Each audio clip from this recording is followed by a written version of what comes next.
Bruce सोकर उठा तो उसने देखा कि वह पानी के ऊपर खड़ा है। उसने संभल कर पीछे मुड़कर देखा। अगले ही पल ब्रूस ने सीधे पानी पर चलने का जादू दिखाया। अचानक से सुपर पावर्स मिलने की वजह से अब तो उसके चलने में भी एक अलग ही स्वैग आ गया था। यह कंफर्म करने के लिए कि वह कोई सपना नहीं देख रहा है, उसने बस अपना हाथ घुमाया और पास का फायर हाइड्रेंट अपने आप खुल गया। वह एक कपड़ों की दुकान के बाहर गया। वहां उसे एक शर्ट पसंद आई। उसने जादू से पलट कर देखा और देखते ही देखते उसके बदन पर दुकान के पुतले वाली शर्ट आ गई। अगली सुबह उसने अपनी खोई हुई नौकरी वापस छीन लेने का फैसला किया। वह अपनी खटारा कार के पास आया, पर उसको लगा कि यह बेकार कार उसके नए स्टेटस के हिसाब से ठीक नहीं है। ब्रूस ने जादू चलाया और 1 सेकंड में उसकी कचरा गाड़ी एक न्यू सुपर कार में बदल गई। जब वह ऑफिस आने के भीड़ भाड़ वाले टाइम में फंसा तो उसने अपने दोनों हाथ हवा में घुमाए और आगे की सारी गाड़ियां अचानक किनारे हट गईं, जिससे उसके लिए एकदम सीधा रास्ता बन गया। रात को उसकी गर्लफ्रेंड ने चांद देखने की ख्वाहिश की। ब्रूस ने एक रस्सी से चांद को बांधा और उसे जोर से अपनी तरफ खींच लिया। कल तक वह सिर्फ एक बदकिस्मत रिपोर्टर था जो रोज ऑफिस जाते वक्त ट्रैफिक में फंसता था और उसके कोवर्कर्स उसका मजाक उड़ाते थे। ऑफिस में अक्सर लेट आने की वजह से उसके बॉस ने उसे नौकरी से भी निकाल दिया था। पर उसकी बदकिस्मती यहीं खत्म नहीं हुई। जब उसने एक गुंडे को एक बेचारे होमलेस भिखारी को परेशान करते देखा तो वह उसको रोकने आगे गया, पर उल्टे उन गुंडों ने ही उसकी बुरी तरह पिटाई कर दी। घर लौट कर आया तो मानो उसके कुत्ते ने भी उससे दुश्मनी निकाल ली और सीधे सोफे पर ही सुसु कर दिया।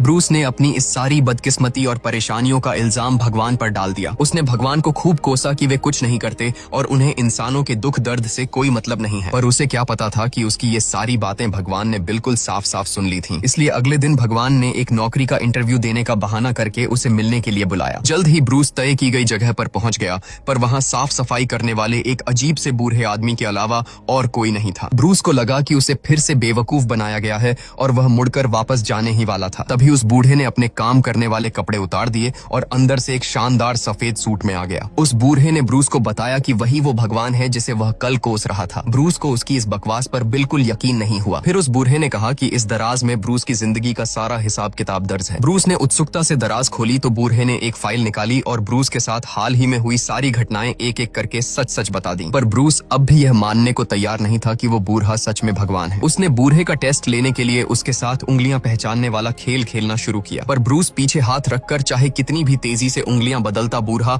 हर बार बिल्कुल सटीक अंदाजा लगा लेता। तब बूढ़े ने ब्रूस से कहा कि क्योंकि तुम्हें लगता है कि मैं भगवान कहलाने के लायक नहीं हूँ, तो अब से मैं ये काम तुम्हें सौंपता हूँ। अब से तुम भगवान हो। ब्रूस को लगा कि यह बूढ़ा तो बिल्कुल पागल है और वह इसे और बर्दाश्त नहीं कर पाया। घबराया हुआ ब्रूस वहां से भागकर पास के एक कैफे में गया और उसने एक कप कॉफी ऑर्डर की। उसने सोचा कि क्यों न अपने दिमाग से कॉफी के कप को खिसकाने की कोशिश की जाए। कप सच में उसके इशारे पर खिसकता हुआ उसके पास आ गया। यह देखकर बगल में बैठा एक अंकल तो बिल्कुल सन्न रह गया। तभी भगवान ने आकर उसे बीच में टोका। भगवान ने अपना सारा काम ब्रूस को सौंप दिया और उसे बताया कि वह इन जादुई ताकतों का इस्तेमाल जैसे चाहे कर सकता है, लेकिन वह किसी दूसरे इंसान की सोच या उसके मन को कंट्रोल नहीं कर सकता। इतना कहकर भगवान मजे से छुट्टियां मनाने चले गए और यहीं से शुरू हुई ब्रूस की चीट कोड वाली लाइफ। वह सड़क पर आया और उसने फायर हाइड्रेंट की तरफ उंगली दिखाई तो वह तुरंत एक फव्वारे की तरह फूट पड़ा। कोई भी मनपसंद कपड़ा देखने पर उसे अब पैसे खर्च करने की जरूरत नहीं थी।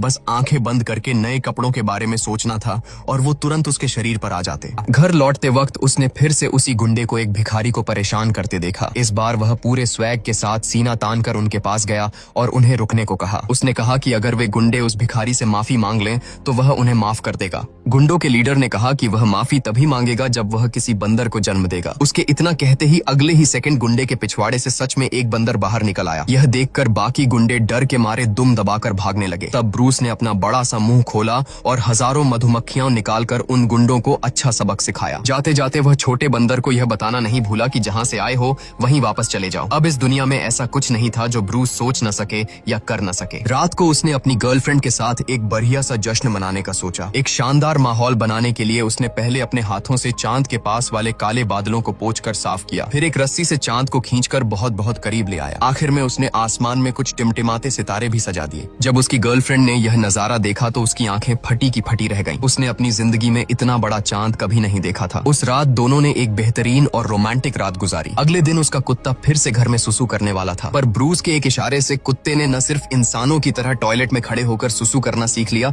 बल्कि फ्लश करना भी सीख लिया। भगवान वाली इन ताकतों के साथ ब्रूस ने अपनी खोई हुई नौकरी वापस पाने का फैसला किया। सबसे पहले उसने अपनी खटारा कार को एक चमचमाती सुपर कार में बदल दिया, पर सुपर कार चलाने के बावजूद वह फिर से उसी पुरानी जगह पर ट्रैफिक में फंस गया। ब्रूस ने बस अपनी 2 उंगलियों से हवा में इशारा किया और सारी गाड़ियों ने तुरंत उसके लिए रास्ता छोड़ दिया। उसने इस बात का पूरा मजा लिया जैसे कि वह सड़क उसी के बाप की हो। जब वह ऑफिस के नीचे पहुंचा तो उसके एक सहकर्मी ने फिर से उसका मजाक उड़ाना शुरू कर दिया कि वह एक कचरा रिपोर्टर है जिसे कभी कोई ढंग की न्यूज नहीं मिलती। ब्रूस ने उसके मुंह लगना सही नहीं समझा। तभी पास ही घास में एक कुत्ते को एक लाश मिल गई और ब्रूस का कैमरा तो पहले से ही तैयार था। उसकी लाइव रिपोर्टिंग के चलते यह तुरंत उस वक्त की सबसे बड़ी ब्रेकिंग न्यूज बन गई। जब वह वापस ऑफिस लौटा तो सारे लोग उसे हैरानी और इज्जत की नजरों से देखने लगे। जिस बॉस ने उसे निकाला था वह अब उसे मुंह मांगी भारी रकम देकर वापस रखने को तैयार था। अब ब्रूस जहां भी जाता वहां कोई न कोई बड़ी न्यूज जरूर होती। यहाँ तक कि 100 सालों में एक बार गिरने वाला मीटियोराइट भी ठीक उसी के बगल में आकर गिरा। देखते ही देखते ब्रूस देश का सबसे बेहतरीन रिपोर्टर बन गया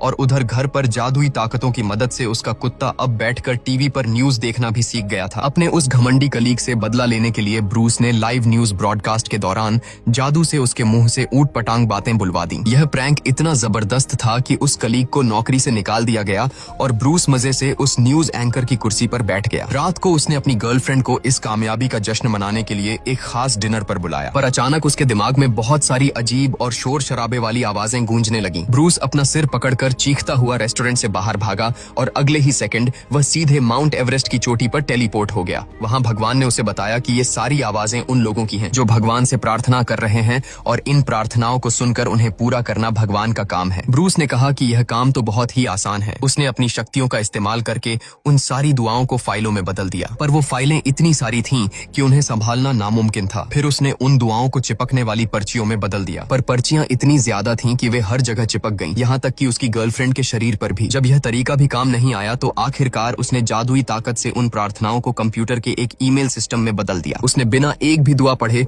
सीधे येस पर क्लिक कर दिया और सबकी इच्छाएं पूरी कर दी। वह खुश था और उसे लगा कि उसने बहुत बड़ा पुण्य का काम किया है, पर उसे अंदाजा नहीं था कि उसने कितनी बड़ी मुसीबत को बुलावा दे दिया है। एकदम बेफिक्र और टेंशन फ्री होकर ब्रूस ने उसी रात एक शानदार पार्टी रखी। जो फीमेल कलीग पहले उसे घास भी नहीं डालती थी वो अचानक उस पर डोरे डालने लगी और उसके गले लग गई। पर ठीक उसी वक्त उसकी गर्लफ्रेंड ने यह सब देख लिया। गुस्से और गलतफहमी में आकर गर्लफ्रेंड ने ब्रूस से ब्रेकअप कर लिया। अपनी गर्लफ्रेंड को मनाने और वापस पाने के लिए ब्रूस अपनी जादुई ताकतों का इस्तेमाल करने लगा और अपनी गर्लफ्रेंड के आसपास तरह तरह के मैसेज छोड़ने लगा। उसने तो पेड़ों पर भी अपना नाम लिखवा दिया, यहाँ तक कि टीवी पर भी वही छा गया और तो और आसमान के सफेद बादल भी उन दोनों की शक्ल में बदल गए। पर इतनी कोशिशों के बाद भी ब्रूस अपनी गर्लफ्रेंड का दिल वापस नहीं जीत सका। मुसीबतें तो बस अभी शुरू ही हुई थीं। चूंकि उसने बिना सोचे समझे एक ही झटके में सबकी दुआएं कबूल कर ली थीं, इसलिए रातों रात 4 लाख लोगों की लॉटरी लग गई। लेकिन जब इनाम की रकम बांटी तो हर किसी के हिस्से में सिर्फ चंद सिक्के ही आए। उधर उल्कापिंड और चांद के साथ की गई जादुई छेड़छाड़ की वजह से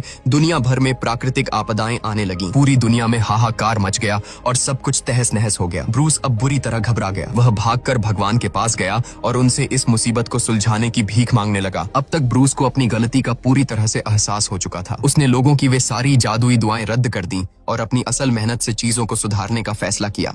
अब अगर उसका कुत्ता टॉयलेट नहीं कर पाता तो वह जादू की जगह उसे खुद अपने हाथों से सिखाता। रास्ते में किसी की गाड़ी खराब हो जाती तो वह उसे धक्का लगाने में मदद करता। उसने अपनी वो छीनी हुई न्यूज एंकर वाली कुर्सी भी खुशी खुशी वापस छोड़ दी। पर इन सब के बावजूद वह अपनी गर्लफ्रेंड का दिल वापस नहीं जीत पा रहा था। एक दिन उसने कंप्यूटर खोला और उसमें अपनी गर्लफ्रेंड का नाम डाला। उसने देखा कि उसकी गर्लफ्रेंड ने हमेशा भगवान से बस यही दुआ मांगी थी कि ब्रूस अपनी जिंदगी में कुछ अच्छा करे और संभल जाए। यह देखकर ब्रूस की आंखें भर आईं। आज पहली बार उसे अपनी गर्लफ्रेंड के सच्चे प्यार और उसकी फिक्र का एहसास हुआ था। वह उससे मिलने गया पर सामने जाने की हिम्मत नहीं जुटा पाया और बाहर खिड़की से ही उसे छुप छुप कर रोते हुए देखता रहा। टूट चुका ब्रूस तेज बारिश में सड़क पर चलते हुए भगवान से गिड़गिड़ाकर प्रार्थना करने लगा कि वे अपनी ये जादुई ताकतें वापस ले लें। तभी सामने से एक तेज सफेद रोशनी आई, पर वो रोशनी भगवान की नहीं बल्कि एक तेज रफ्तार ट्रक की थी। जब ब्रूस ने दोबारा अपनी आंखें खोली तो वह सीधा स्वर्ग में था। भगवान ने उसे उसका वो ब्रेसलेट वापस दिया जो उसने कभी गुस्से में फेंक दिया था और कहा कि अब वह अपनी कोई भी एक आखिरी ख्वाहिश मांग सकता है। ब्रूस के मन में सबसे पहले अपनी गर्लफ्रेंड का ही ख्याल आया, पर उसने यह नहीं मांगा कि वे दोनों फिर से एक हो जाएं। क्योंकि वह नहीं चाहता था कि उसकी वजह से वह बेचारी फिर कभी दुखी हो। ब्रूस ने भगवान से बस इतना मांगा कि उसके जीवन में कोई ऐसा सच्चा और बेहतरीन इंसान आए जो उसे बेइंतहा प्यार करे और उम्र भर उसकी हिफाजत करे। यह सुनकर भगवान मुस्कुराए और उन्होंने अपने हाथ से ब्रूस को एक हल्का सा धक्का दिया। अगले ही पल ब्रूस ने अस्पताल के बिस्तर पर अपनी आंखें खोली। उसकी गर्लफ्रेंड को जैसे ही उसके एक्सीडेंट की खबर मिली थी, वह भागती हुई आई और रोते हुए सीधे ब्रूस के गले लग गई। इस तरह उनके बीच की सारी दूरियां खत्म हो गईं और वे दोनों हमेशा के लिए फिर से एक हो गए। इस घटना के बाद ब्रूस का जिंदगी को देखने का नजरिया ही बदल गया। वह खुशी खुशी जीने लगा और उसने भगवान को कोसना या उनसे शिकायत करना बंद कर दिया। उसने समझ लिया था कि अब वह अपने हाथों की मेहनत से खुद अपने चमत्कार बनाएगा। इस दुनिया में कोई भी इंसान मामूली नहीं है, बस हमारी इच्छाएं कभी शांत नहीं होती। जैसा कि भगवान ने कहा था कि अगर तुम सच में कोई चमत्कार देखना चाहते हो तो पहले खुद मेहनत करो। हमें जिंदगी के प्रति हमेशा अपना जोश और जुनून बनाए रखना चाहिए। अगर जिंदगी में कोई चमत्कार नहीं होता है तो मेहनत करके हमें खुद एक चमत्कार बन जाना चाहिए। दोस्तों, अगर आपको सिर्फ एक दिन के लिए भगवान वाली ये सारी सुपर पावर्स मिल जाएं तो आप सबसे पहला काम क्या करेंगे? कमेंट्स में अपना सबसे क्रेजी आइडिया बताओ और इसी तरह की फिल्मों का एक्सप्लेनेशन देखते रहने के लिए हमारे चैनल झटपट फिल्म्स को सब्सक्राइब जरूर करें।